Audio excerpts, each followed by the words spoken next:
And welcome back here live at the Omni Hotel here in Dallas, Texas. It's SEC Media Day 2024. And before we get started, I want to give a shout out to our sponsors, Big Chicken, C-Max, Lindsay and Associates, Fayetteville Glass, First Choice Protection Systems, and Wright's Barbecue. I want to thank them for their proud sponsorship of 2024's Media Day. And I'm joined here now by Channel 5 out of Atlanta. My guy, former Georgia quarterback DJ Shockley. What's up, my man? Good, man. How about you, man? I'm doing good. SEC Media Day is up on us. Your school, Kirby Smart and the Bulldogs went first this morning.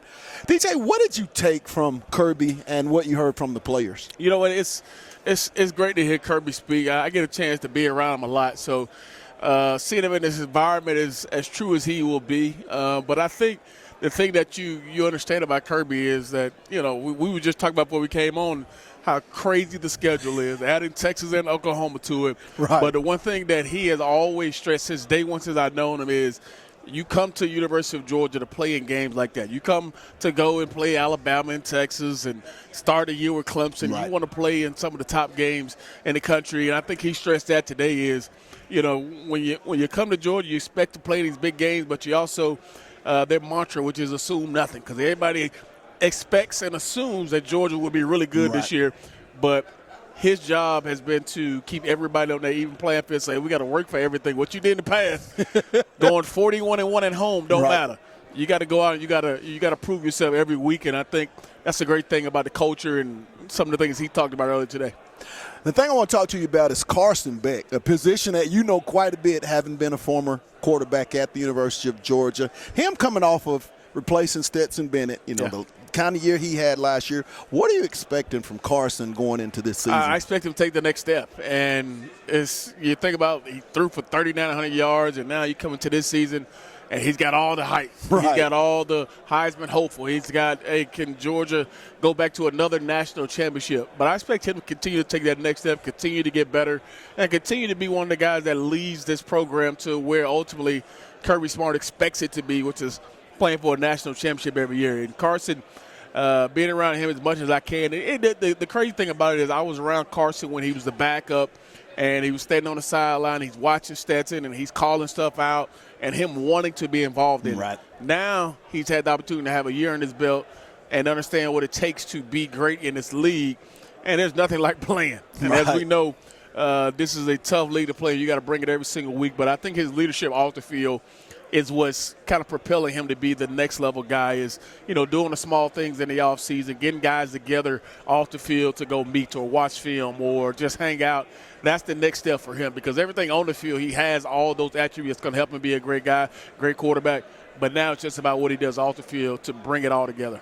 When you look at the running back room, you lose a guy like Milton, but, you know, it's not about, you know, they just reloaded Georgia. Yeah. What does that room look like? It's going to be fun, man, because I think for the first time he brought in a guy, Trevor Etienne from Florida, that he says now we have that home run ability. Right. And, you know, like I said, you had Kendall Milton, you had some guys who were really physical, tough runners, but you didn't have that home run guy. And now you got a guy in him who can catch it out the backfield. He can go downhill. You can use him in multiple ways, and it sets his offense to be even better. Right. And they got a lot of guys on the outside. They got probably the best receiver core they've had at Georgia in a very long time. So adding a guy like ETN to that group, into this particular offense, it's going to be fun to watch. They got another bruiser in Roger Robinson. He's a big old 245-pound back. That's going to be downhill. Then you got the kind of you know, shiftiness of ETN. It's going to be fun to watch these guys and see how they bring it all together for that offense around Carson. I was listening to Michael Williams, defensive end junior, all everything in the SEC.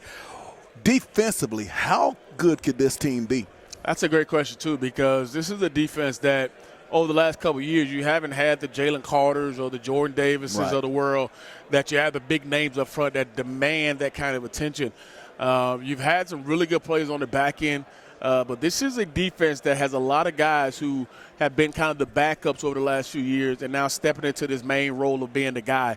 And I think the secondary is going to be probably the one that everybody talks about because you lose Ty Key, you lose Bull, you lose Kamari Lassiter, all guys who got drafted in the first couple rounds in the National Football League. Now who's going to take that void up with Malachi Starks, who, is a two-time All-American. Right. It's going to be interesting to see how this defense performs. But one thing we do know, their head coach is a defensive-minded dude.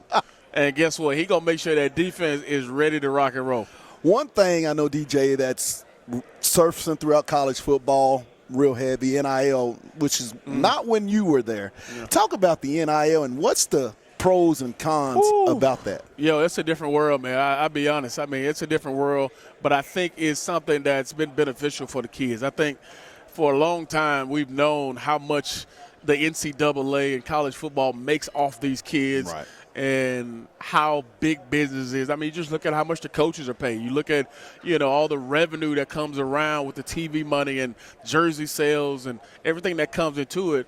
And it's because of those guys on the field. So it's only right that those kids get compensated for it. And I've heard some really great stories about NIL. I mean, Coach Smart has talked about how he's got a kid on his team where his parents can't afford the medical bills that come with some of the things that they have, and the kids using his NIL to help pay the medical bill. So there are a lot of things that can help these kids, and it gives them a better life. Now, obviously, there's a lot of crazy money out there that's been thrown around, but hopefully they are being educated at a high level about this money and how to use it and how it can benefit them going forward.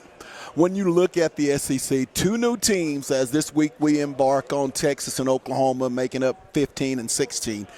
What's going to be the advantage of having those two teams now join what is already a prestigious conference? Yeah, I think you add two blue blood, programs that are used to the tradition of winning. I mean, you just look at what Texas and Oklahoma mean and what they've done for college football and the magnitude of those two programs. Right. It only enhances what the SEC is already about. So now it went from, this is a very tough league to, add Texas and Oklahoma to it. And everybody's like, man, look at this schedule. And it's just so much harder. I mean, like Georgia fans, it's been, I don't know how long since they've been to Austin this year where they're going to go play Texas. And Georgia fans are extremely excited about it. To have an Oklahoma come and play a Tennessee or whoever it is, it's going to be fun for those fan bases to enjoy that environment and get those kind of rivalries started.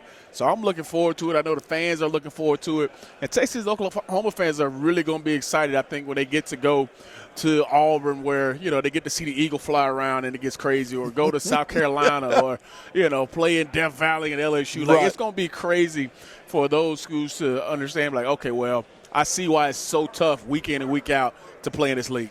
One question I want to ask you, that Georgia-Auburn rivalry, you had a chance to play in that multiple times. Yeah. What makes that rivalry so intense? I think the number one thing is the proximity of both schools. You think about how close they are, and then you think about all the kids that are on Auburn that were recruited by Georgia or came out of the state of Georgia, and the same thing for Georgia going to Auburn or going to Alabama to get these kids.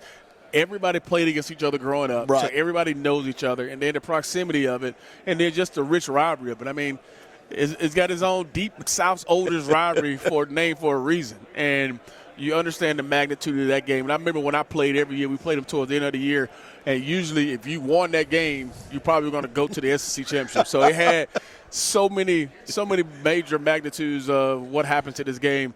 Depends on how you play it out. So always a huge game. And always one of the best games to play in. Last question. When you look at this season and with the new 12-team playoff, how many teams from the SEC, when you look at it, DJ, might have a legitimate shot to get into the first 12-team playoff bracket? That's a really good one. I think at the end of the day, when you look up at the end of the season, I think half of that field probably could be filled with SEC teams. Good point. You look at Georgia, you look at Ole Miss, you look at Alabama, you look at LSU. I mean, there's so many teams, Texas, Oklahoma. I mean, there's so many teams that you can look at and say, all right, they have a legitimate shot. Right. And then now with how strong and how tough of a schedule it is, you lose one or two games, but you're losing to a LSU on the road by a field goal or a touchdown.